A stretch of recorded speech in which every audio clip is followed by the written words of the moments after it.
Tem uns slides aí para colocar, coisa pouca. Bom, boa noite pessoal, boa noite a todos. Obrigado aí pelo convite do PMI. Prazer estar aqui com vocês, compartilhar um pouco das nossas experiências lá na empresa Apivida, principalmente na gestão de um grandíssimo projeto que foi a abertura de capital da companhia, a listagem, né, das ações na Bolsa de Valores, que ocorreu há quase um ano, né, foi no dia 25 de abril de 2018. Tá? Vou só começar falando um pouco aqui do meu histórico profissional, para a gente poder entender como é que a gente chegou aqui na Apivida, tá? E depois a gente fala especificamente do processo da abertura de capital. Registro aqui em público que o gerente de projeto desse grande projeto foi o Robson, tá? Que eu arranquei ele da área lá que ele trabalhava e disse: é o Robson quem vai tomar conta disso aqui, porque senão a gente não vai conseguir fazer. Tá. E aí o Robson deu uma importantíssima contribuição para que a gente tivesse sucesso nesse projeto. Pode passar. Bom, falando um pouco de mim aqui, eu fiz graduação em administração na Federal aqui do Ceará. Comecei como estagiário numa outra empresa que é espetacular, M. Dias Branco, né? E na M. Dias Branco fui crescendo aí até virar diretor de relações com investidores em 2013. Eu tenho uma história interessante lá na M. Dias porque eu quebrei a minha história em duas. Eu pedi demissão lá em 2010, botei a mochila nas costas e fui fazer meu mestrado em administração lá na Universidade de São Paulo. Morei no colchonete na sala por 3 meses e depois dividi uma república com 5 pessoas. Olha que coisa maravilhosa, né? Que não deixa de ser uma experiência de vida, né? E aí eu fiz meu mestrado, acabei emendando para o doutorado na própria Universidade de São Paulo. E quando eu estava terminando os créditos do doutorado, o Geraldo Luciano, que é o CFO da companhia, ainda hoje é o CFO, me chamou para assumir a diretoria de relações com investidores. E aí eu comecei a me envolver muito mais diretamente com esse ambiente, né, de mercado de capitais, com essa vivência com os acionistas, quando a gente representava a M. Dias Branco perante os investidores nacionais e estrangeiros. À época, a grande maioria estrangeiros, chegava a ter 83% dos investidores, fora a família, claro, né? Os investidores da Bolsa de Valores eram todos investidores internacionais do mundo inteiro. Né? E aí eu passei mais outros 4 anos lá, até que, quase 4 anos, 3 anos e pouco, até que a gente teve a oportunidade de ser convidado aqui para liderar esse grande projeto aqui dentro da Apivida, já como diretor financeiro, como CFO. E a grande missão que eu tinha lá dentro da Apivida era justamente dizer o seguinte: a Apivida estava e continua crescendo bastante. A Apivida quer dar seus passos para um crescimento não só nas regiões Norte e Nordeste, mas para expandir nacionalmente. E a gente precisa preparar a empresa para essa expansão, porque essa expansão passa por uma captação de recursos, que à época ainda não se sabia se a gente iria ter uma parceria com fundos de private equity, né, ou se a gente faria abertura de capital. Eu vou contar um pouco da história da Apivida aqui, para a gente também poder entender o histórico da companhia e como que ela chegou até essa posição de liderança que ela tem hoje nas regiões Norte e Nordeste. Hoje nós temos quase 30% de market share em ambas as regiões, tá? E tudo isso aqui começou apenas com uma clínicazinha, onde é lá hoje o Hospital Antônio Prudente, né? Então, o Dr. Cândido, que é o fundador da empresa, ele é um médico oncologista. Ele fundou essa clínicazinha quando voltou da residência lá no AC Camargo, em São Paulo. Dessa clínica ele virou o Hospital Antônio Prudente. O Hospital Antônio Prudente foi crescendo, até que na década de 90 ele resolveu colocar também uma operadora de saúde, né, um plano de saúde.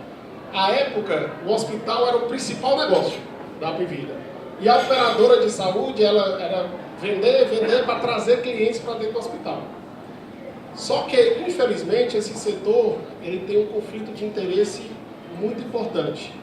Infelizmente, o nosso sistema de saúde no Brasil, nos Estados Unidos, em vários países do mundo, ele funciona da seguinte forma: quanto mais doente você está, mais dinheiro o médico ganha, mais dinheiro os hospitais ganham, tá? Mais materiais e medicamentos são vendidos pelas indústrias, tá? Existe um conflito de interesse entre os próprios hospitais e as operadoras. Por quê? Porque o hospital, né, quanto mais procedimento ele faz, mais dinheiro ele vai ganhar, e isso naturalmente é o custo do seguro de saúde da operadora, que quanto mais o hospital fizer isso, menos dinheiro eles vão ganhar. Tá? Então, diante dessa situação, para evitar esse tipo de conflito de interesse, lá em 2004, mais ou menos, eles tomaram uma decisão que foi crucial para o desenvolvimento dos seus negócios. A gente mudou toda a estrutura, né, de organizacional da companhia, onde o plano de saúde passou a ser a principal atividade da companhia e os hospitais passaram a ser centro de custo desse plano de saúde. Isso é importantíssimo para o desenvolvimento do negócio, porque hoje todos os nossos hospitais, eles não são desenhados, os gestores não são treinados para que se tenha maximização de lucro. Eles são treinados para que tenham uma eficiência operacional, com um serviço de qualidade, para que o cliente chegue lá e tenha resolutibilidade o mais rápido possível dentro do seu problema. Hoje nós enfrentamos, inclusive em hospitais, vamos chamar de 5 estrelas em São Paulo, se você for para uma emergência lá, você pode esperar 2 horas para um atendimento de emergência. O que é bem contraditório, né? Porque se é um atendimento de emergência, em tese deveria ter que ser muito rápido. Então, uma das coisas que nós fazemos do ponto de vista de eficiência operacional é que a nossa meta é ter pelo menos 75% dos atendimentos de emergência feitos em até 15 minutos. Tá? Para que o paciente não tenha o sofrimento de ter que esperar 2 horas lá na fila, ter seu atendimento, e aí a gente tem que dimensionar o número de médicos suficiente para que a gente possa ter esse giro e ter uma eficiência operacional com controle de custos lá do hospital. Então, com esse modelo de negócio, a empresa começou a se organizar e começou a crescer bastante. Por que crescer bastante? Porque você consegue ter muito mais controle de custos, que esse controle de custos não é porque você vai deixar de fazer qualquer coisa, não. É porque você vai evitar o desperdício, o que a gente chama lá com os gringos, lá, o overprescription, né? O excesso de prescrição de procedimentos que muitas vezes não seriam necessários para aqueles pacientes. E às vezes procedimentos de maior complexidade, inclusive com exposição à radiação, etc., como uma tomografia, uma ressonância magnética, em que muitas vezes exames mais simples eles já resolvem o problema do paciente. Então isso é que se chama de desperdício, que chega a ser 30%, 40% dos volumes de recursos que são despendidos na saúde suplementar aqui no Brasil. O problema mais sério do que o nosso é dos Estados Unidos. Eu tive em janeiro lá em São Francisco, na conferência de healthcare lá do banco JP Morgan, e eu conversei com o chefe de TI do governo Obama. E o cara me falou o seguinte: a gente organizou o DataSUS dele, né, que seria o sistema envolvido em saúde suplementar. Ele tomava conta disso ali, e à medida que eles iam fazendo mais e mais análises lá, eles chegavam à conclusão que 40% do volume de recursos despendidos em saúde nos Estados Unidos eram desperdício, justamente por esse conflito de interesse que existe no setor. Mas quando se fala dos Estados Unidos, a gente fala de volumes gigantescos. Então nós estamos falando de 40% de 3 trilhões de dólares, que são a estimativa de desperdício do setor de saúde suplementar americano. Com as devidas proporções, você chega em percentuais parecidos aqui no Brasil, obviamente com tamanho de mercado muito menor. Então o modelo de negócio ele é todo desenhado para evitar esses conflitos de interesse, tá, que nós temos no setor. Seja na forma de remuneração do médico, seja na forma da centralização de compras de materiais e medicamentos. Infelizmente a gente vê na mídia que de vez em quando escândalos de corrupção em que indústrias dão propina para médicos, esse tipo de coisa, para incentivar o uso de materiais. Então tudo isso aí é desenhado para evitar esse conflito de interesse. E aí a empresa foi crescendo, até que em 2014 a gente se deu conta que a gente estava começando a participar de uma nova era dentro do setor de saúde suplementar. Eu vou voltar um pouquinho da história aqui, o Rômulo está aqui presente sabe muito dessa história. Lá no final da década de 90, nós implantamos a biometria, certo? Que todos os nossos procedimentos, seja pelo médico, seja pelo paciente, a gente usa a biometria. À época, a gente implantou isso aí para evitar fraude. Por quê? Porque a turma comprava um plano de saúde, a famosa carteirinha, só que queria usar para uma ruma de gente, como a gente fala aqui no Ceará, né? E aí, obviamente, isso não é sustentável. Então, a gente implantou a biometria para ter maior controle sobre isso.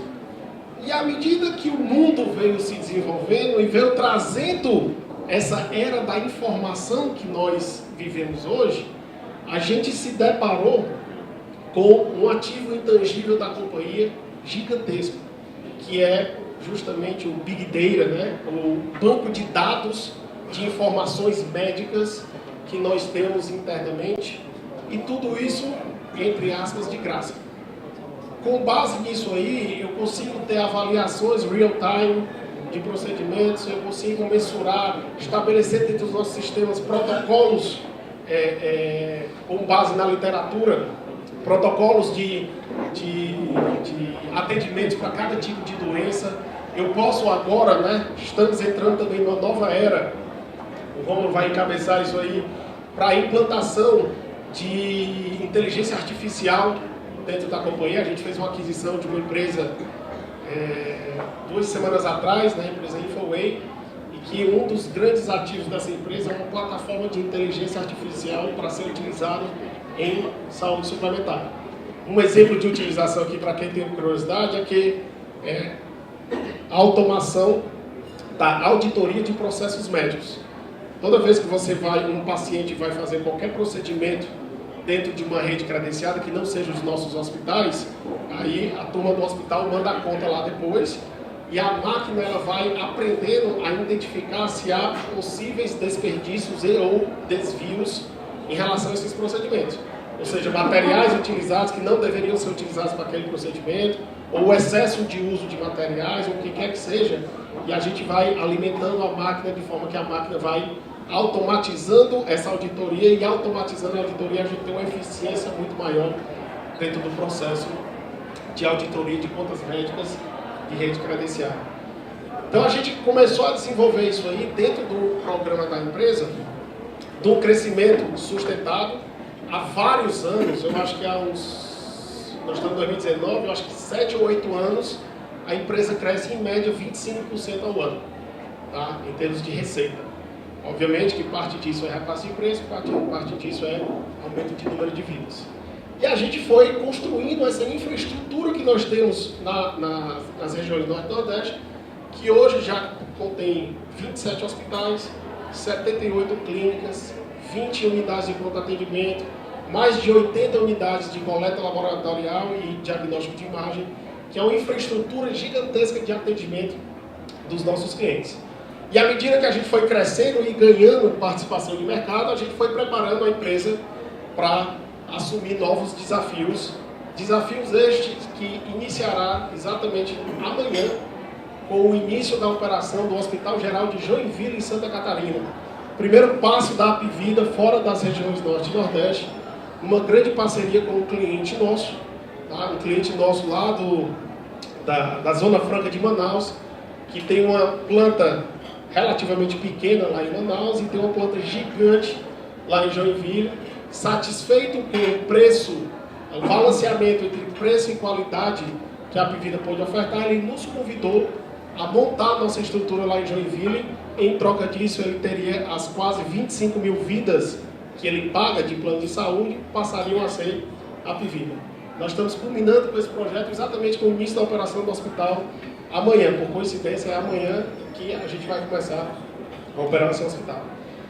E o crescimento da companhia, ele vai ocorrer agora cada vez mais nas regiões fora das regiões Norte e Nordeste, e para isso a gente fez uma captação de recursos, tá? Que foi via abertura de capital, que totalizou 3,4 bilhões de reais, tá? Em 2018, dos quais 2,8 bilhões foi para a caixa da empresa, e os outros 600 e poucos milhões foram para as empresas patrimoniais da família controladora. Tá?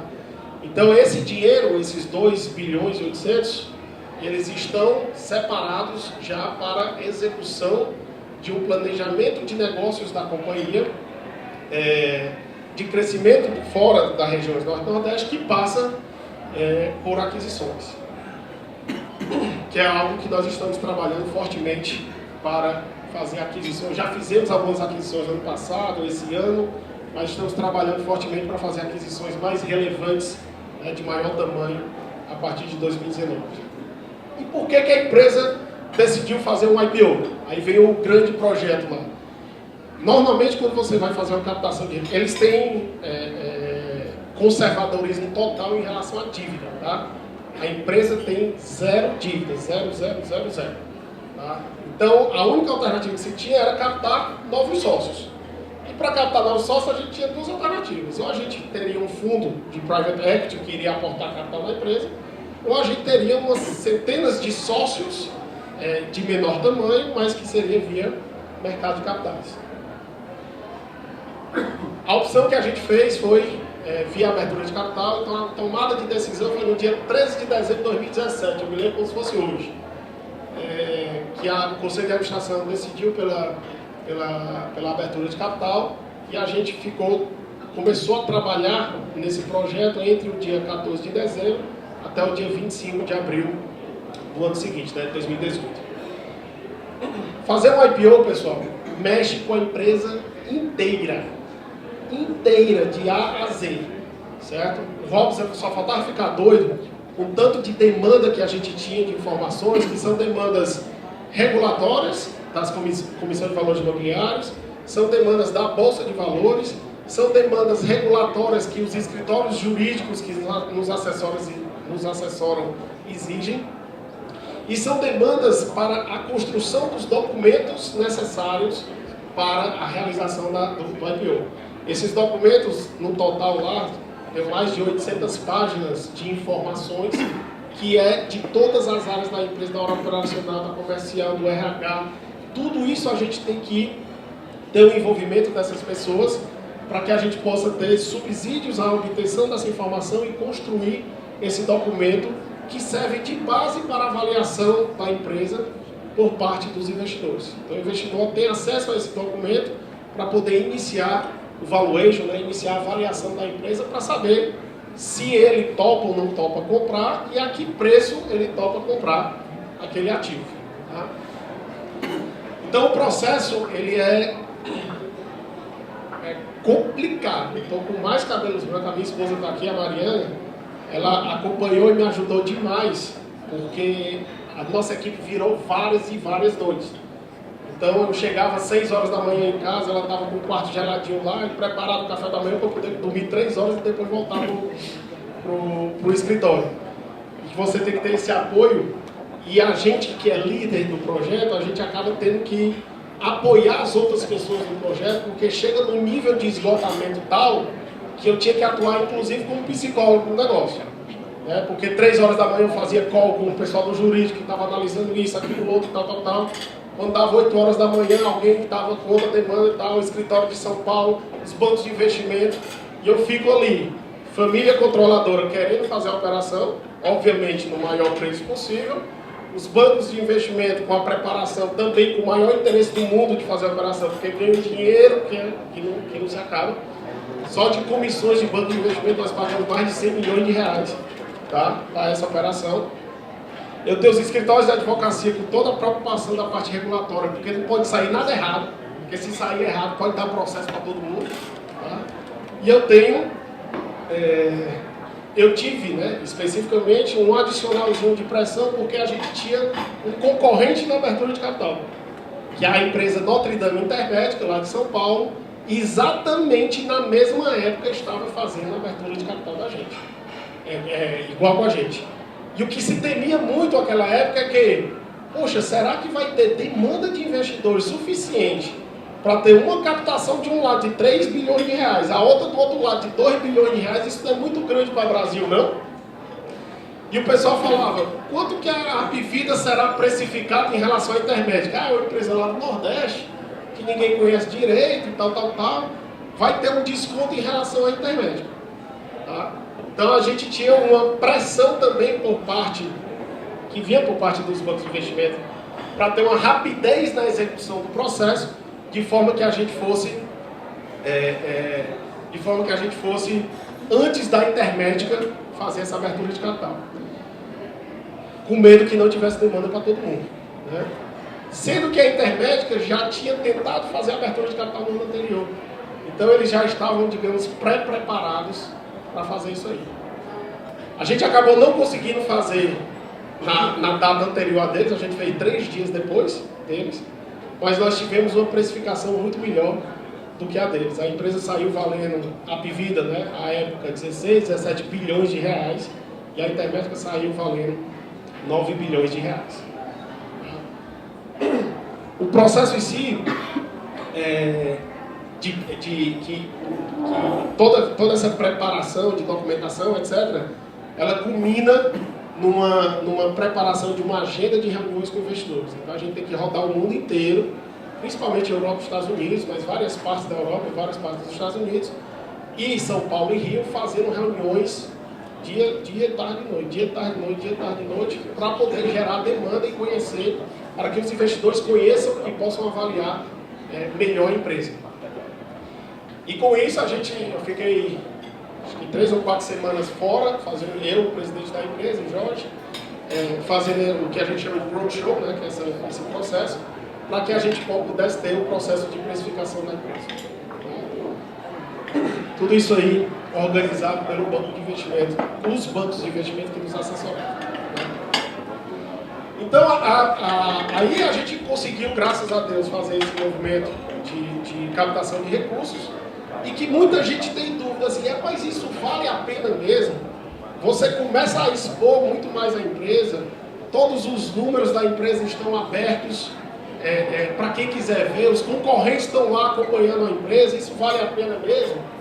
Vale e vale muito a pena, porque o desenvolvimento que a empresa tem com a abertura de capital é inexplicável e muito maior do que ela teria sem a abertura de capital. Por quê? Primeiro que é exigido processos de governança muito mais firmes. Governança é uma evolução, né? Então a gente vai já se adaptando às regras, né, da Bolsa de Valores, da Comissão de Valores Imobiliários, e você vai se adaptando pela própria demanda dos investidores em melhorar a governança da empresa. Hoje, por exemplo, o Conselho de Administração da empresa, ele possui 4 membros externos e 3 membros da família.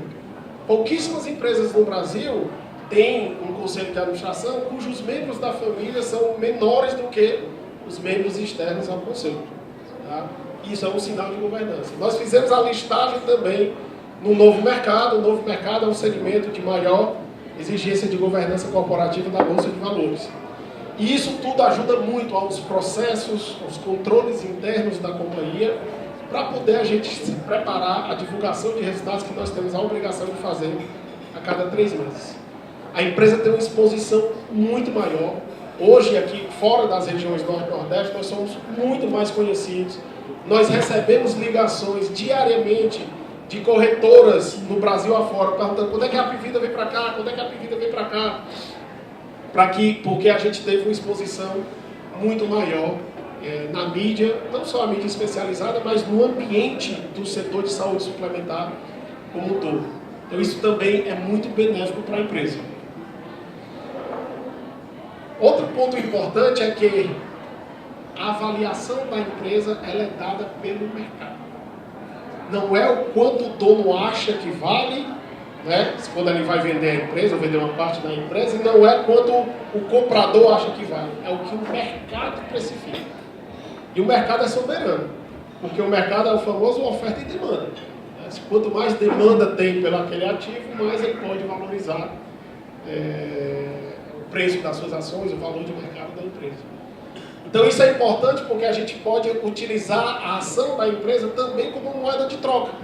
Se eu for fazer uma aquisição e o dono da empresa adquirida queira pagamento, uma parcela em ações, eu já tenho isso precificado a mercado e posso usar isso para pagar uma parte da aquisição. E eu agora já estou obrigatoriamente, seguindo todas as regras do mercado de capitais, e quando necessário fazer uma nova captação, não é o momento agora, mas quando necessário, eu já estou todo preparado, porque eu já estou seguindo todas as regras necessárias para ir a mercado. Então, essa abertura de capital, que durou 5 meses, preparação e tudo, até culminar na abertura de capital, agora em 30 a 60 dias eu consigo fazer outras captações, porque eu já estou bem mais preparado, né, seguindo as regras do mercado de capitais. Por outro lado, a gente tem as desvantagens, é claro. Uma das desvantagens são os custos que nós temos, não só para fazer a abertura de capital, mas também para se manter como empresa de capital aberto. Eu falei para vocês aqui, só de banco de investimento nós pagamos 100 milhões, 100 e poucos milhões de reais. Nós temos que pagar taxas da CVM todo ano, todo trimestre. Temos que pagar uma anuidade da Bovespa, né, da Bolsa de Valores todo ano. Tivemos que contratar mais gente para poder suportar a equipe de atendimento com o investidor. Então a gente tem uma área nova de relações com investidores. A gente criou uma área nova de governança corporativa. Então tudo isso também traz custos adicionais para a empresa que nós não teríamos se fôssemos de capital privado, né, se não tivéssemos listado. Então isso é uma desvantagem da empresa. Mas eu acho a desvantagem principal é a exposição que você tem perante os seus concorrentes. No nosso caso aqui, em concorrentes diretos que nós temos, ninguém tem informação pública. As informações consolidadas públicas, né? Às vezes você consegue as duas informações na Agência Nacional de Saúde. E a minha informação toda é pública. Então o investidor tem acesso à minha informação, o concorrente tem acesso à minha informação e eu não tenho acesso à informação do concorrente. Certo? Por isso que diariamente a gente sempre discute que nível de abertura de informações a gente tem que dar para ter uma correta avaliação do negócio. Eu não posso abrir informações demais, porque senão eu posso prejudicar a mim mesmo, porque o concorrente vai ter acesso a essa informação. E a gente tem uma pressão dos investidores que é boa e é ruim. A pressão ela é boa porque não existe nenhuma possibilidade de você entrar numa zona de conforto para a execução do teu plano de negócio. Se você entra numa zona de conforto e passa a não gerar os resultados esperados, não tem outra não. A prestação cai. Acabou-se. Deu o resultado, a prestação sobe, não deu o resultado, a prestação cai. Então, ele é benéfico pelo lado de sempre deixar a empresa fora da zona de conforto. Por outro lado, existem muitos investidores e especuladores, investidores de curto prazo, que a gente tem que ter muito cuidado, porque eles querem fazer algum tipo de pressão na empresa e a empresa não pode tomar suas decisões baseadas em curto prazo. Nós temos um rumo a seguir, esse rumo tem que ser seguido com alguns percalços, mas a estratégia é sempre de longo prazo. E agora nós temos hoje contatos diários com os acionistas, a gente tem que fazer diversas reuniões com investidores, que a gente tem que prestar contas com o investidor e a gente tem que estar sempre atraindo novos investidores para comprar as ações, né? Para poder sempre estar gerando demanda. Esse ano eu devo fazer 6 ou 7 viagens internacionais, exclusivamente para passar uma semana inteira só conversando com investidores aí no mundo afora. Porque é uma demanda muito grande deles para que eles estejam sempre próximos por parte da companhia. E diariamente eu tenho uma equipe lá de relações com investidores que está fazendo calls, está fazendo contato diário e atendendo as mais diversas demandas dos investidores em relação à empresa. Cada 3 meses a gente tem divulgação de resultados, a gente vai divulgar resultado agora, por exemplo, dia 8 de maio, é o resultado do primeiro trimestre desse ano. Tá? Aí, com a divulgação de resultados, a gente faz o arquivamento na CVM, na Comissão de Valores Imobiliários, e depois tem que fazer uma teleconferência onde investidores do mundo inteiro acompanham, e depois um montão de reuniões aí para sair prestando contas desses resultados. Então, pessoal, para finalizar aqui, abrir para perguntas de vocês aqui, a companhia ela continua com essa pegada de crescimento forte. Se Deus quiser, muito em breve nós vamos passar a ser mais uma empresa cearense que está com uma atuação nacional. Embora a gente já tenha uma atuação nacional em odontologia, ela é uma atuação pequena comparada com a empresa como um todo, né? E todo esse projeto que nós tivemos aqui da abertura de capital, ele é apenas o início, né, de uma nova era da companhia que visam ter N outros projetos, inclusive quando fizermos aquisições, que nós teremos grandes projetos de integração dessas empresas, que isso é sempre um desafio muito grande, integração de culturas, integração de sistemas, integração de toda a natureza, e que nós esperamos, com certeza, ter muito sucesso. Obrigado aí pela atenção de vocês e estou totalmente à disposição aqui para responder os questionamentos que vocês quiserem.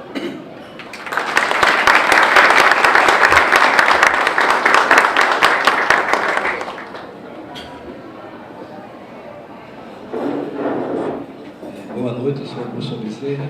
Primeiramente, queria parabenizar porque foi ser uma empresa que surgiu aqui no Ceará e hoje já é uma empresa de padrão mundial. Eu queria fazer a seguinte pergunta: qual é o percentual hoje de crescimento previsto para os próximos 10 anos e também quantos clientes hoje a Apvida tem e como é que ela pensa em crescimento em relação a cliente? Também eu vi que vocês estão trabalhando muito a questão do usar a inteligência para diminuir os custos, mas também o crescimento do número de clientes é fundamental. Então eu queria saber dessas informações. Hoje nós temos 2.400.000 clientes de planos de saúde, tá? E 1.700.000 clientes de planos odontológicos. Tá? Esse é o número atual da empresa. A empresa, quando a gente fala assim, crescimento orgânico, ou seja, na forma como ela está hoje, a gente tem crescido em torno de 5 a 6% ao ano em termos de número de vidas, tá? Ou seja, de novos beneficiários. Esse crescimento ele pode se acelerar diante de duas variáveis. Uma variável é a própria economia do país, né? Que a gente sabe, a gente estava até conversando aqui no começo, esse negócio de vai, não vai, vem, não vem, sai reforma, vai. A gente já começa a sentir um pouco mais de retração do público em relação ao consumo, porque já começou a ficar novamente preocupado em relação ao cenário da político e, consequentemente, econômico. Então, isso é uma variável que poderá contribuir positivamente, mas outra variável que fará com que nós cresçamos com muito mais rapidez são as aquisições que nós pretendemos fazer. Como nós estamos bastante capitalizados, além daqueles 2,8 bilhões de reais que a gente captou, eu tenho mais outros 400 milhões de reais que foram geração de fundos de caixa da empresa, que estão disponíveis para fazer investimentos prioritariamente em aquisições. Então, uma vez você fazer uma aquisição, não é só um crescimento daquelas vidas que você compra, né? Vidas é o termo que nós usamos no mercado, que comprar a vida é meio estranho, né? Mas isso é um termo que seria compra de clientes, digamos assim, de base de clientes, etc. Carteira de clientes e tal. Então, não é só a carteira em si que você vai comprar, mas também a entrada em novas regiões que vai permitir o desenvolvimento desse modelo de negócio e, consequentemente, o crescimento dessas novas praças. Como é o caso que nós estamos começando a fazer agora em Joinville. Tá? Então, a gente espera crescer aí, pelo menos, em torno de 5%, 6% de crescimento ao ano. A questão da tecnologia que você comentou, ela é uma questão de desenvolvimento diário da empresa, porque a empresa tem um DNA de manter eficiência de custo, qualidade e acolhimento do cliente. Então, esse tipo de desenvolvimento, de trazer novas tecnologias, ele nada mais é do que ajudar a manter esse DNA da empresa de eficiência de custo. E eficiência de custo é você evitar desperdícios, largar na frente dos seus competidores, para que você possa ser competitivo, ter um preço competitivo, naturalmente angariar mais clientes com isso. Tá? É assim que a Apvida tem crescido ao longo do tempo. Quer falar? Tudo bom, Jefferson? Primeiro, Primeiro, parabéns pela apresentação, pela carreira, né, que você desenvolveu. E aí é o seguinte, eu tenho duas perguntas. A primeira, como investidor. Eu entrei na IPO da Apivida, sofreu uma onda super bacana até os 27, 28. Eis que veio o último trimestre de 2018 e levou a ação lá para baixo. Acho que foi a menor, deve ter sido 21, 22. Tem uma cotação. E aí ela voltou a acontecer agora, no último trimestre, que ela estava de perto de R$30, e ela vem caindo há um certo tempo. Certo? Então, enfim, é natural, renda variável. A minha primeira pergunta é, como é o teu relacionamento, como é o teu diálogo de valor, seja com investidores majoritários ou minoritários, de ir numa contramão, de dizer o seguinte, cara, a minha ação está caindo, mas o meu resultado ele é fixo e eu tenho que aumentar o investimento. Como é que é esse diálogo de valor de ter que manter o investimento apesar da ação estar caindo? Tem até um dos tópicos que está aqui na apresentação, que é flutuações dos valores do mercado. Como você falou, renda variável é renda variável.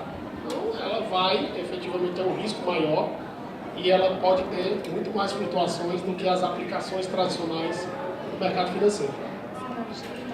A ação da Apivida, ela se valorizou bastante logo após a abertura de capital. Estou supondo que você está ganhando dinheiro, né, porque comprou lá na abertura de capital. Mas a gente sofreu ao longo de 2018 alguns eventos inesperados que impactaram no resultado da companhia. Um dos eventos inesperados que nós tivemos foi a época de virose, que nós temos todo ano, todo mundo aqui conhece. Normalmente eu tenho que explicar o que é virose lá para os gringos e tal, mas aqui todo mundo conhece, talvez muitos já tenham pego esse ano, eu já peguei a tal da virose. Então, a virose no ano passado ela foi muito mais forte, certo? Não, acho que não em Fortaleza, mas em algumas cidades do Norte e Nordeste, e com tratamentos que têm maior complexidade. Tratamentos com maior complexidade é quando tem muito atendimento de emergência, mas quando o atendimento de emergência só necessita de um sorozinho, tal, uma medicaçãozinha ali, é tudo baratinho, beleza, faz parte do negócio, sazonalidade e tal. Quando você começa a ter várias internações, suspeita de desidratação, que aí você vai ter que acumular mais leitos, eventualmente alugar leitos na praça, ou o aumento de uso de rede credenciada, enfim, você tem impactos de custo que no ano passado foram acima do esperado. Tá? Então, na hora que a gente divulgou o resultado, lá no segundo semestre do ano passado, quando a gente divulgou o resultado do segundo trimestre, que a sinistralidade, né, que era o custo dividido pela receita, a sinistralidade ela aumentou muito mais do que o esperado, assustou um pouco o mercado. E é algo que eu estou trabalhando pessoalmente esse ano, é aumentar o percentual de investidores estrangeiros na minha base de investidores. Porque o investidor brasileiro, ele é ultra curto prazo. Então, se der um espirrozinho da virose maior, aí o pessoal sai, vende, a ação cai. O investidor de longo prazo, você tem uma ideia, eu recebi um monte de porrada de investidor nacional aqui e um monte de parabéns de investidores estrangeiros, porque os caras estão focados no longo prazo. E sabem que essas flutuações de resultado ano a ano, elas vão ocorrer em qualquer negócio. Tá? Agora, os investidores nacionais, eles são muito pressionados a dar retorno para os seus cotistas de curto prazo, porque nós temos essa visão de investimento de curto prazo. E aí, naturalmente, quando há algum tipo de surpresa negativa, você tem um impacto no preço das ações. E aí, isso aconteceu com a gente, tá? Não muda nada da nossa vida, nós continuamos desenvolvendo nosso negócio, nós vamos continuar crescendo. Nós apresentamos no ano passado o maior lucro do setor de saúde suplementar da história do Brasil, com 788 bilhões de reais de lucro líquido. Tá? E mesmo assim apoiou. Faz parte, o investidor quer, quanto mais você dá, mais ele quer, faz parte. Você mesmo está me cobrando aqui, que é muito bom. Né? Então a gente sofreu esse tipo de coisa que, até pelo fato da metade dos meus investidores, né, da Bolsa serem brasileiros, eu sofro um pouco mais do que muitas outras empresas que já estão há mais tempo no mercado, porque tem oscilações de curto prazo maior. Tá? Então faz parte do jogo. Tá? Não se preocupe, nós estamos trabalhando para aumentar o valor da ação. Você, só um minutinho, tá? Sim, eu queria saber a questão do risco estratégico, né? Você tem uma estrutura de risco na empresa, trabalha com isso, e qual é o framework que utiliza, como é que você trabalha para criticar o risco de estratégia? Olha, bom, qualquer negócio tem seu risco, né? O setor de saúde suplementar, ele tem algumas coisas que dão um tonzinho a mais de risco pela sua atividade. O primeiro é a regulação extrema. A ANS é lá, regulação, tem que mandar informação. Se não mandar informação, eles vão te penalizar de alguma forma. Se você não cumprir os prazos lá do atendimento que tem que dar, é multa que eles mandam. E é direto. Então a regulação, ela deixa, digamos assim, traz um pouco mais de risco comparado a um setor totalmente livre, vamos chamar assim.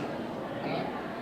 E tem um aspecto que, o fato da gente mexer com saúde, com vidas, a gente tem algumas situações em que a judicialização do setor se torna bastante maléfica para esse setor.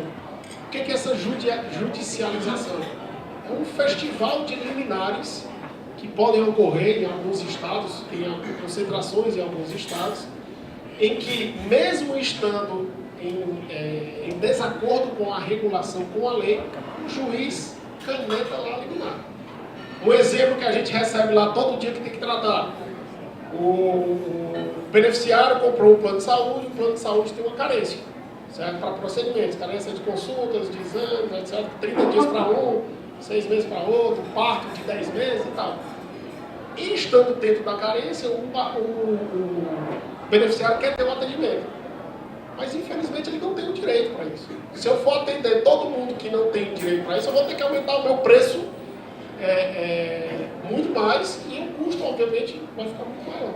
Aí o cara vai para a justiça, o juiz, como trata de saúde, o juiz quer saber lá se está na regulação, se não está, manda a canetada lá. E isso torna uma atividade de risco maior, porque envolve essas questões liminares, decisões judiciais, e que a gente tem que, de alguma forma, se defender, porque se a gente não se defender, simplesmente não quer.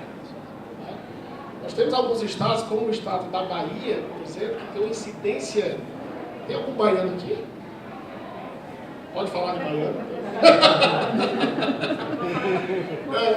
Mineiro, eu senti que você era mineiro. Tem um pernambucano aqui, você é pernambucano, né? O pessoal da Bahia é o pessoal arretado, né? Como a gente diz aqui. Então, meu amigo, faz confusão lá, se não atender, aí vai lá. Tem uns advogados de porta de hospital, que a gente chama, que quando alguém sai revoltado do hospital, o advogado já chega lá, eu consigo limitar para ti. Aí tem um negócio lá do judiciário também, enfim, eu não posso comentar assim muito, né? Mas, infelizmente isso traz também alguns riscos adicionais que incorrem mais custos para a companhia e que infelizmente a companhia tem que repassar para o consumidor. Não tem outra alternativa. Tá? Então, é por isso que eu, como diretor financeiro lá, quando eu estou fazendo a aplicação do meu caixa lá, eu não faço nada de extravagância, eu faço aplicaçãozinha de renda fixa, sem emoção, porque eu não vou correr risco com o mercado financeiro. O meu risco aqui é do setor de saúde suplementar, tá? Que de risco já basta. Fala, Facundo. Como é que está aqui? Bruno, parabéns pela palestra. Você foi sensacional. Mas vamos lá, eu queria fazer uma pré-pergunta. Dependendo da resposta da pré-pergunta, que eu faço a pergunta. É porque pode ser que eu tenha entendido errado. Quando eu li a empresa de tecnologia que vocês compraram, ela é fornecedora de concorrentes de vocês, né?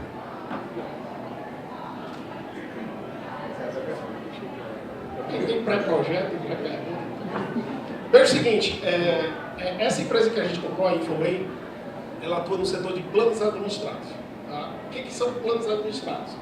Ela presta serviços, tá?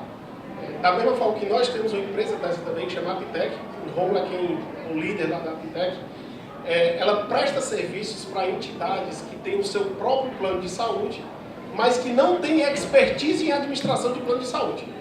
Tá? Então, por exemplo, um cliente nosso aqui é o Instituto de Previdência do Município, aqui de Fortaleza. O Instituto de Previdência do Município tem um plano de saúde próprio.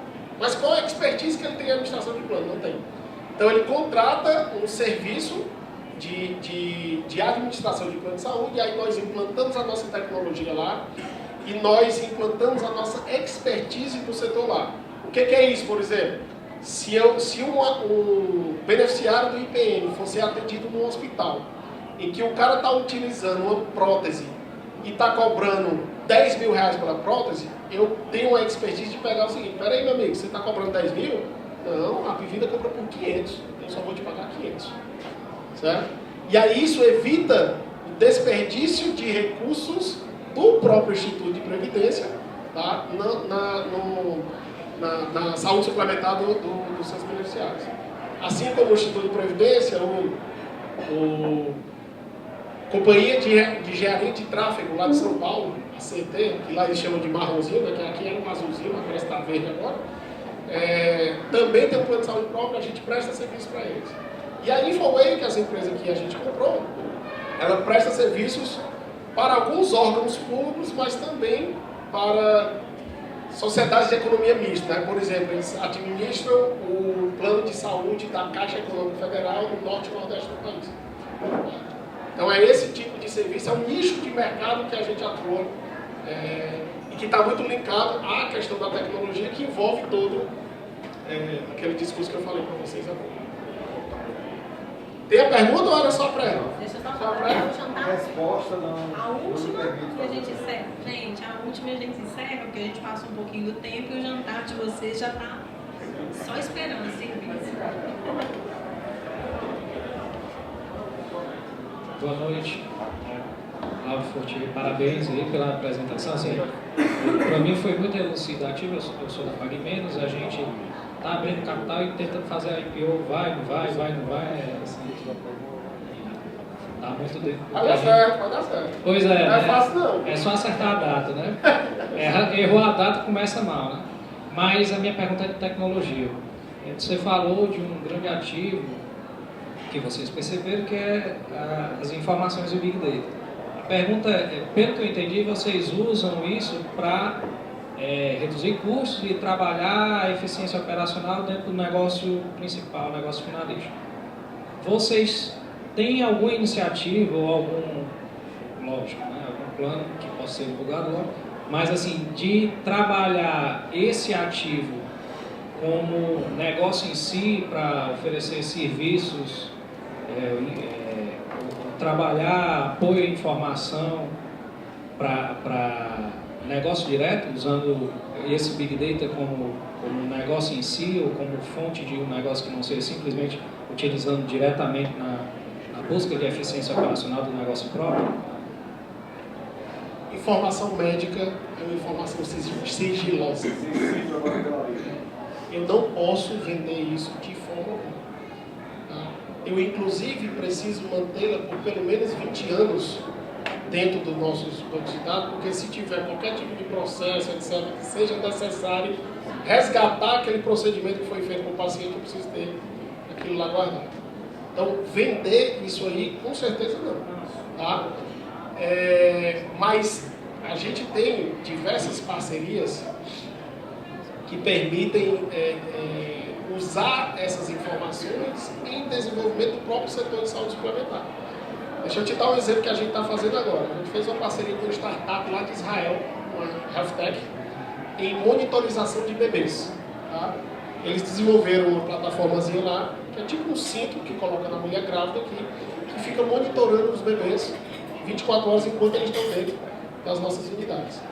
Qualquer situação de desvio do esperado com aquele bebê, por exemplo, o batimento cardíaco é esperado está entre 150 e 180, e ele está batendo 200 ou está batendo 50, o aparelho imediatamente reconhece, é linkado com o app linkado com o nosso sistema, imediatamente o médico vem para atender lá, para evitar mortes prematuras, para evitar incidência de UTI neonatal, tá? E para dar qualidade, obviamente, ao parto daquele beneficiário. Então, e isso você também vai gerando informação para desenvolvimento, isso, para a gente entender como é que é o comportamento do desenvolvimento fetal dos nossos beneficiários.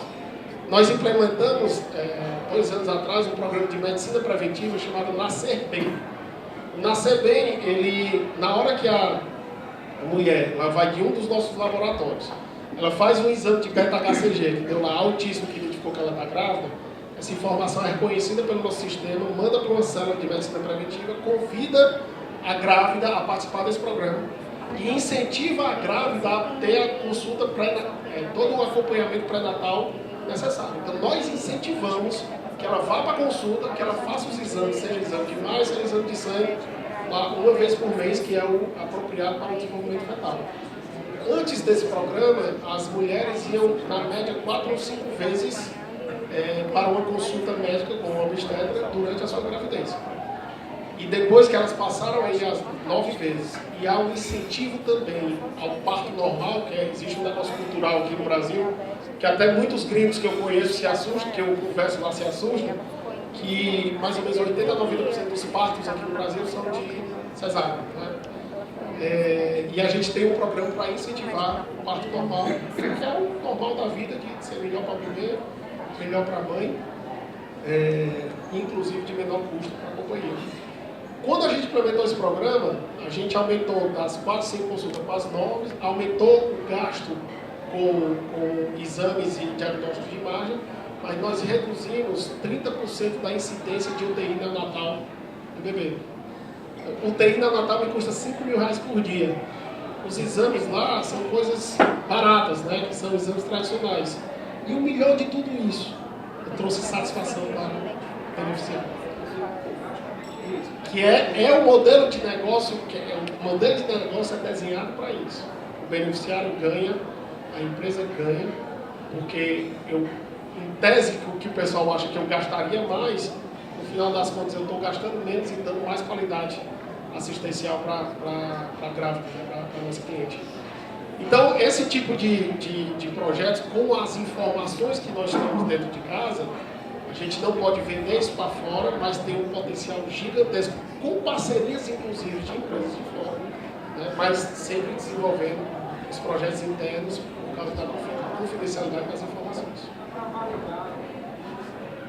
Imagina, inclusive, já que você falou de startups, assim, a possibilidade de validar modelos de negócio e de funcionamento de uma série de ideias e tudo. O simples fato de você ter esse volume de vidas, como você mesmo falou, e toda essa miríade de processos em andamento, você é capaz de validar uma série de coisas, não necessariamente divulgando informação, que obviamente não é possível. Obrigado. Bom, pessoal, comida fria, comida não presta, então vamos aqui encerrar. Vou ficar também aqui à disposição de vocês. Prazer. Obrigado, PMI, pelo convite. Obrigado, Romas.